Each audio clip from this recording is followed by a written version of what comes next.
Welcome in. Happy Friday. This is Payoff Pitch, Action Network's Major League Baseball betting podcast presented by BetMGM, the king of sportsbooks. Your host, Brendan Glasheen, joined by two new guests this week compared to yesterday and Wednesday. We've been here all week. Charlie DiSturco and BJ Cunningham are here for Friday Best Bets. You can hear Best Bets episodes every Monday, Tuesday, and Friday mornings during the regular season. So subscribe to the podcast wherever you listen to your podcasts. Find us in the Action Network YouTube page as well. Subscribe there, like the videos, leave your comments. We appreciate 5-star ratings and reviews on the audio side, whatever you want to say. As long as it's 5 stars, we love it. We appreciate it. Busy time of year. These guys are doing a bunch of crossover, so glad to have them here for baseball. Just an 8-game slate today. We had 2 rainouts for opening day yesterday. So the Brewers and the Mets didn't play at 1. The Phillies and the Braves didn't play. So there is a 1 o'clock game today. The Brewers and the Mets will try and do it again today. And so will the Phillies and the Braves. And Charlie, we can start there because that is where you are turning to a best bet in Braves and Phillies. Yes, I like the under 7.5 in this game. It's still minus 120 at our friends at BetMGM. The under's in nearly 20 miles per hour and to the right. And I think that bodes well for 2 of the better pitchers in baseball, 2 of the National League Cy Young candidates too. You look at Strider, you look at Wheeler. Their numbers last year were just incredible. I think the same is going to happen again this year. Pretty much buying them from the start, both with sub 3.2 expected ERAs. Strider with the elite swing and miss stuff. Wheeler with a very low barrel rate, so he keeps the ball in the park. Very comfortable as well here. So 2 guys that have familiar matchups against one another, but I think that ultimately this comes down to the win park factor, how good these starting pitchers are, and the bullpens, both ranked inside the top 10 in terms of xFIP last year. It's going to be, I understand it's game 1, but this was the team that the Phillies knocked out of the playoffs, so I wouldn't be surprised to see extra just oomph from both sides, a little bit more motivation to kind of keep the game close. And there's no Craig Kimbrell to blow any leads for the Phillies here. So I like the under 7.5 runs in this game. 7, I'd maybe be cautious of buying, but 7.5 still available minus 120.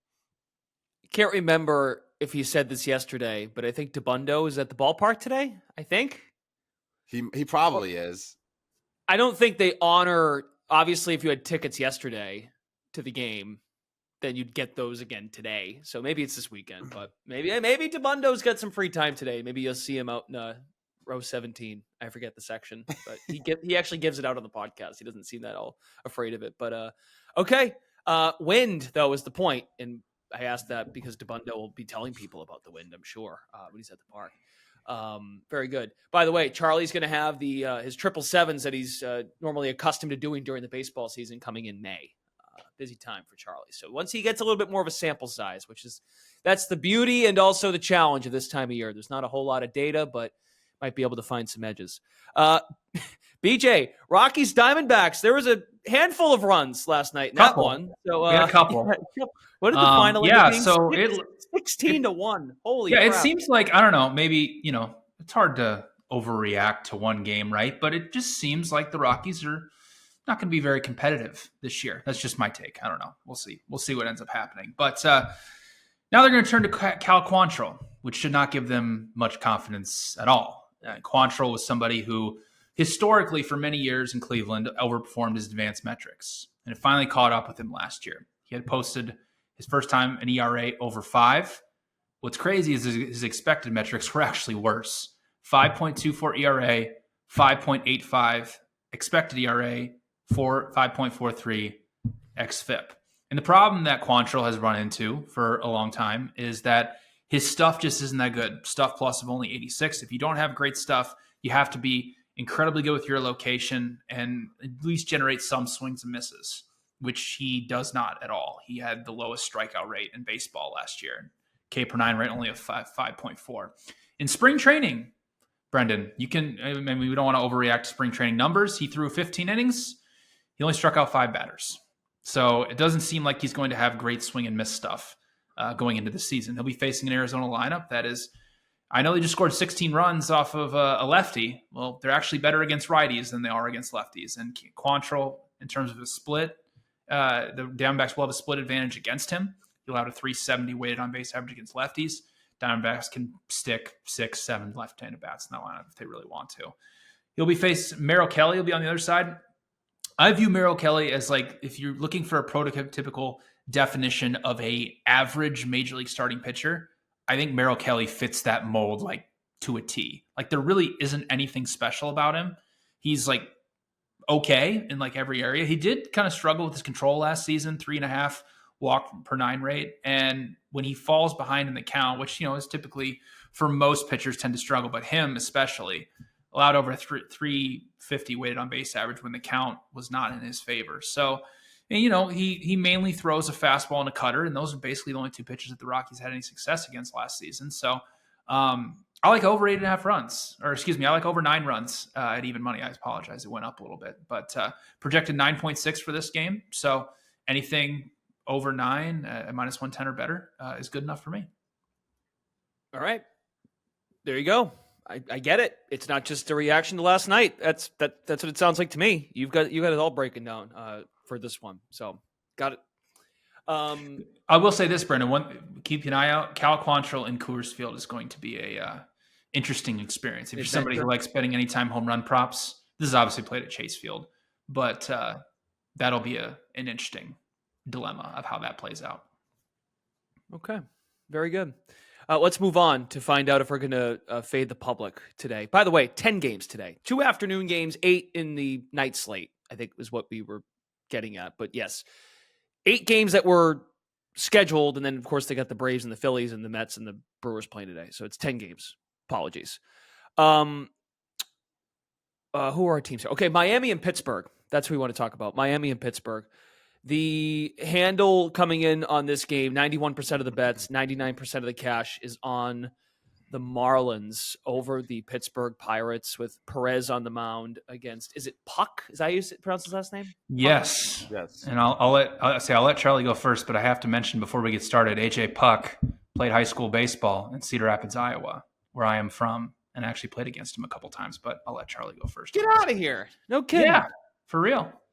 He's 3 years younger than me. So obviously he was good enough to play up, 3 years, but yeah. So are you fading Puck or? No. Gosh, no, I don't fade my Iowa guys. No. The thing about AJ Puck. I was asking Charlie. Because you said Charlie, BJ, come on. You got struck out by AJ Puck. Now let me take a turn in a stab here. Listen, Brendan, you talked about not trying to get a larger sample size in general for like 777s and whatnot, but what AJ Puck has done in spring training and even as a reliever has been all impressive and ever so improving. And you look at how he's done specifically this past spring, and he's got 23 strikeouts in 13 2/3 innings and a near 34% strikeout minus walk rate. So he added a couple pitches to his arsenal. He is starting to locate his pitches a lot more. I used to call him AJ Puke back in the day because he just could not locate the strike zone. If he threw 100 times, he probably hit it like 20. But now he's starting to locate the ball. His stuff is always a strong suit. And he's also been stretched out here. He's threw 5 1/3 innings last time out in spring training. So he's going to throw 5+ innings. So I'm not backing the Marlins over this full game here, but I'm liking them over the first 5, specifically just buying AJ Puck here. I think that the number's still too low, around -135, -140 on them. And you look at this Pirates lineup, they don't project well against left-handed pitching. And why do they not? Because O'Neal Cruz and Jack Sawinski, 2 of their better power bats, are lefties, and they both struggle. And we saw Cruz obviously hit a home run in the 9th inning last night, or yesterday, so to speak. But you look at Luzardo, who pitched for the Marlins earlier, the lefty. He threw 6 innings, and aside from a Brian Reynolds homer, he had 8 strikeouts and just 2 hits allowed. So the Pirates really struggled against the lefties. I think the same is going to be here with AJ Puck, who's been dominant in spring training, and his underlying numbers suggest that he's going to be really good and is a buy candidate here. And then Martin Perez, I've talked about how much I hate him for years now. And last season, he regressed back to his normal shitty self, a 15% strikeout rate, a 5 expected ERA, ranked in the bottom 15% of all pitchers with a 272 expected batting average, and his barrel rate nearly doubled last season. He's getting old. He doesn't really strike out batters, so the ball is always put into play. The Marlins offense, they're strong at putting the ball in play. I think that in general here, they project slightly better against lefties in this matchup. And I think that the pitching advantage is so stark here that I like the Marlins over the first 5. Not going to trust the bullpens because we saw what could happen. That game went 12 innings. So just taking, toe-to-toe, Puck versus Perez. I'm going with Puck. Puck versus Perez. First time Martin Perez will pitch in the National League in his career, if you can believe that. Wow. It's the Rangers, Red Sox, Texas, and Twins. His whole Toronto. career. Did he not pitch at Toronto? For 11 years. Yeah. Veteran. Minnesota. He was in Minnesota for a year. Yeah. His same old shitty self. That's almost sounded kind of personal. Yeah. Listen, he's cost me money multiple times before, but I've been able to cash off him in 777s and whatnot. He's not good. He's not good, Brendan. At the end of the day, he's not. He's just a very below average pitcher. That's just a guy you pick and plug, and maybe he'll be shipped out in the summer when the Pirates are irrelevant.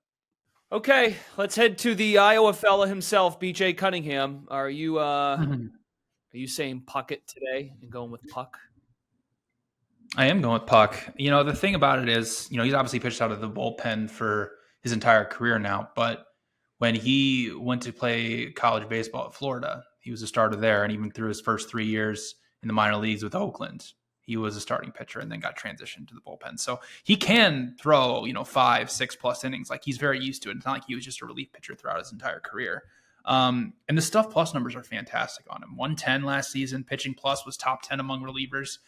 He's a big guy, 6'7", 250, can throw 95 plus from the left side. So any guy, that can throw 95 plus as a left-hander is always going to get attention of scouts. But Puck having and it's outstanding fastball and an outstanding sweeper is just, he's obviously, like Charlie said, he added a couple of more pitches, but he's a really, really good pitcher that if he can, pitch well, if 2 times through the lineup, he's going to be a very good starting pitcher here for Miami. And yeah, like Charlie said, Martin Perez is old. He's had terrible metrics last year. And I know the Marlins have historically not been great against left-handed pitching, but this should be a pretty good matchup here for Puck. Martin Perez, 32 years old. You guys are down on him, but understandably, that's younger than I thought. Yeah. Well, Merrill Kelly's 35. I didn't realize he was that old. So. Oh yeah, he spent a bunch of time in. Hey, you got to give these old guys a little bit of a break. They've been rested. Yeah. Yeah. So. All right, let's do underdogs. So these guys, despite the fact that people love the Marlins, Charlie and BJ, at least Charlie for the first 5, they're back in Puck in the first half of this game, basically. Let's go to underdogs. Charlie, any edges on dogs today? Yeah, the only team that I like as far as underdog goes, and it's a small play on me, is Kyle Harrison and the Giants at plus 130. I think this game should be closer to about 110, 115. Just look at how these two pitchers project. Musgrove, obviously the slightly better pitcher, but only by, about a quarter of an expected ERA compared to every projections metrics across Fangraphs and the bat and whatnot. Kyle Harrison is a very intriguing prospect and one that I'm going to buy early and see how it turns out. Obviously, he had his struggles in the big leagues to start, but you look at his underlying numbers, right around 100 in location and pitching plus as a rookie, just being thrown into the fire right away. I think his stuff is only going to improve here.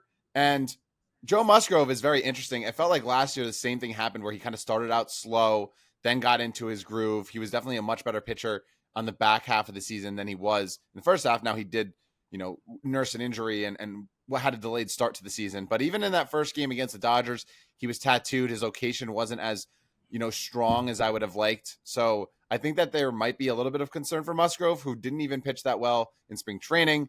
Happy to take the plus money here at a smaller number, about half a unit, throwing on the Giants here. You also look at the pitching, the bullpen matchups. Yesterday, the Padres emptied all their top arms just to secure the win against the Giants. The Giants, on the other hand, after Luke Jackson got absolutely battered, they kind of pulled everyone out. So I wouldn't be surprised to see the Giants have the bullpen edge here to go to them early, to rely on guys like Rogers or Doval for maybe a little bit of an extended run if they need him in a closer game. So I think this is closer to, plus 110, 115. A lot of money is pouring in on San Diego, but the numbers kind of stayed true right around that 125, 130 number. So happy to take San Francisco and go against the public in this one, as opposed to the last fade the public we just talked through. Okay, yeah, and it looks like 80% of the cash, 94% of the bets, or switch that, 80% of the bets, 94% of the cash coming in on San Diego tonight, according to the Action app.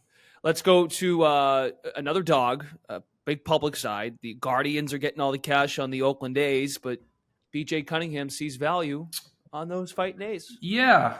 I mean, they didn't look great yesterday, but, it's a different starting pitcher today. And Logan Allen has, last year it was interesting because he had some of the worst stuff plus numbers in Major League Baseball. Bottom 10 among all, qualified starting pitchers. He overperformed his advanced metrics. And, the A's, I'll be honest, there's really not many like positive things you can say about their lineup and everything like that. But, when you have somebody like Allen who, had around a 4.5 expected ERA, like getting him at that type of number with a below average offense is a little too high. And Ross Stripling, has not pitched well his last few years. He had a bad spring training, but if you look at a lot of projection models, he's projected to be around a 4.3 ERA type pitcher, which is right around the major league average. So I think there is a little bit of value on the A's tonight against Logan Allen, who is a pitcher that's going to regress at some point. All right. So we got the Giants and the A's. 2 dogs for tonight from Charlie. Bay Area. BJ. Bay Area underdogs. Okay, we'll do a couple more. Charlie, you got anything you're looking at player prop-wise for tonight? Possibly? Yeah, a couple of stolen base props. I think that, Zerillo and I have talked about this on preseason pods here and there, just expected stolen base numbers to continue to rise. And yeah, we talked about that on the prop episode on yesterday morning. Yeah. So I'm going to follow a similar narrative here and take Nolan Jones and Anthony Volpe both to have a stolen base.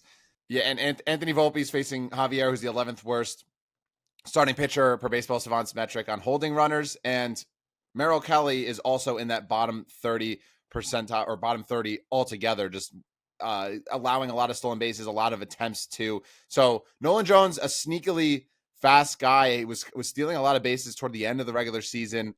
I think he could be a 20 stolen base type player. Think that this holds value here because I actually buy his bat altogether among all the Rockies in the lineup. And then Anthony Volpe, pretty surprised and pleasantly surprised by his plate discipline yesterday. He had 3 walks, was 1 for 2 at the plate. As long as he's getting on base, he's going to have plenty of attempts to steal. He was their leading steal grabber last year. And if anyone's going to run on the Yankees, it's most likely going to be him. So he's around 350 to 400. Nolan Jones closer to 5 to 1. I'm going to play both of them small. Expect some stolen bases here. So I'm going to take both of them to steal. All right. Yeah, the running game is kind of a fascinating element. And the weather maybe early in the year doesn't help that, right? Like just run environments and you want to make sure guys are safe and whatnot too on the base path. So that, again, something we got to see a little bit more of, right? Especially with this new runner lane rule that Zerillo can explain way better than I can. Probably better for a written side of things. Even DeBundo was, and I'm not crapping on DeBundo. He was like asking because even he was confused by it. So I'm like, okay, if DeBundo's confused, I can be confused too. So we'll see how it plays out. Zerillo's point though yesterday was like, it's going to annoy us throughout the year and ruin some sort of run total bet that we have this year. Happened in the Red Sox game last night. What inning? I believe it was like the 4th inning when they were trying to throw home and hit the guy on the top of the helmet. Gave the Red Sox their 3rd run. Oh, you're right. Okay. But yeah, that's a good point. It's widening the base paths makes it incredibly more difficult to actually throw runners out because you have, if for example, like if you have a pitcher or catcher that's like a ball around home plate, if they have more room to maneuver, like they can very easily get in front of the ball. Like there's a very small window of what you can actually throw from that type of angle. So it's going to be very difficult to make those throws. And there's going to be a lot of like guys getting hit on the helmet and the back and everything like that. So yeah. Now that you say that, there was a slide in the game later on. Anyway, I know people don't want like the breakdown of Red Sox Mariners, so I guess in some cases what Grillo was getting at was it could ruin an under possibly. Oh yeah, but it delivered last night if you had the over, because I think BJ, you were on the over in last night's game, right? Yes. Well, and you're going to go back to it with. I am, and I know we have two better, I guess better in totality starting pitchers here with Pivetta and George Kirby on the mounds. George Kirby was a dark horse Cy Young candidate towards the end of last season, but the problem with him is that he doesn't walk anybody, right? So he relies on a lot of soft contact, generates a decent K per 9 rate, but he's not up in the elites of the elites, in the 11, 10 type of range. So he needs to get a lot of soft contact. And as we've seen with this Red Sox lineup is they can hit the ball hard, especially against right-handed pitching. And they have been decent against them. Last season, they were top 10 and weighted on base average against righties. Pivetta will be on the mound. He was a very interesting case last season where he started on the bullpen, transitioned to the starting rotation. His numbers as a starter actually were just as good as they were as a reliever. And he's got an incredibly high K per 9 rate at 11.5. But Pivetta's problem is he doesn't have good control. He had over a 3 walk per 9 rate. And he's had a home run problem throughout his entire career. Last season, as a starter, he was at 1.6 per 9. Well, if you want to put your tinfoil hat on, and if you watched baseball yesterday, it seems like the balls might have a little more juice to them than we expected. So, the weather at T-Mobile Park is going to be about 50 degrees. The wind broke with a little bit of crosswind. But if the balls continue to be juiced a little bit, these unders are going to be a little bit suppressed comparatively to what the market thinks they should be. I mean, there were a couple home runs last night in the Red Sox game that maybe shouldn't have gone out. And if you do a little deep diving on Twitter, I've seen some people point out hey, this launch angle at this exit velocity should only travel this far, but the ball traveled this far. Huh? Isn't that funny? So, obviously we're not just going to make bets on overs blindly just because, we think the balls are a little bit juiced or not. But it does to the point where if you do like an over, there probably is some more value on it with the balls being a little more juiced. Something to keep an eye out for this weekend. Yeah. Hey, maybe, and it looks like based on what the schedule is, that baseball is going to put some games on TV this weekend. What a concept. Yeah. They had one game on TV yesterday. I mean, I did talk radio in Boston last night. I went on a little tangent about this. How is your only game on TV at 7:35 Cubs and Rangers? I get the Rangers, World Series champs, honor the champs, all well and good.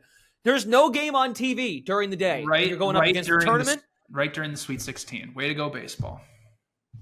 You did it again. The NHL last night had 4 games, all West Coast. They basically got out of your way. I know ESPN and the NHL have a deal. The NBA had 2 games. They got out of your way. But I think everyone was being polite to baseball yesterday, with the exception of the tournament. But the tournament's the tournament. And you could have had the day, the afternoon. And I know a couple games got rained out. But even those games that got rained out weren't going to be on TV. Yep. This is why we love the game, right? We put 1 o'clock. You get you want to know why this is? You want to know why this is happening, right? Do you know why this is the case? Why there's only 1 game on TV? It's because baseball has become a very regional sport, and because of these TV contracts that they have with these regional broadcasts, they're paying them a ton of money to broadcast in their regional area. And baseball has figured out that on a national scale, they're not going to compete with all of the other leagues, essentially, if they go head to head. So they'll have put a couple games on TV here and there, but in large part, they're locked into these contracts with these regional sports networks.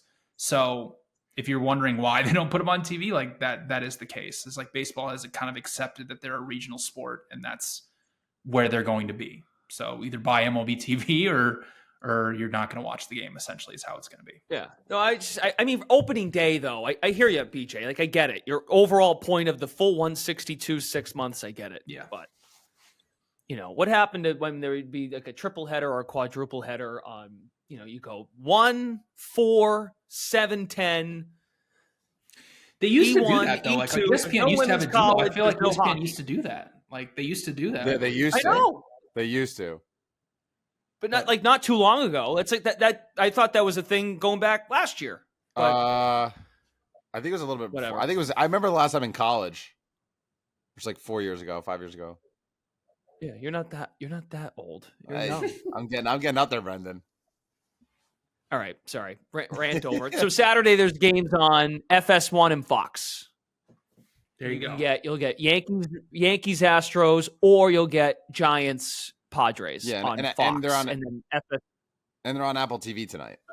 Yankees Astros. And I will Apple say TV one tonight. thing. Yes. One thing in favor of Major League Baseball, I do like the MLB Big Innings on MLB TV where they just whip around. I do like it.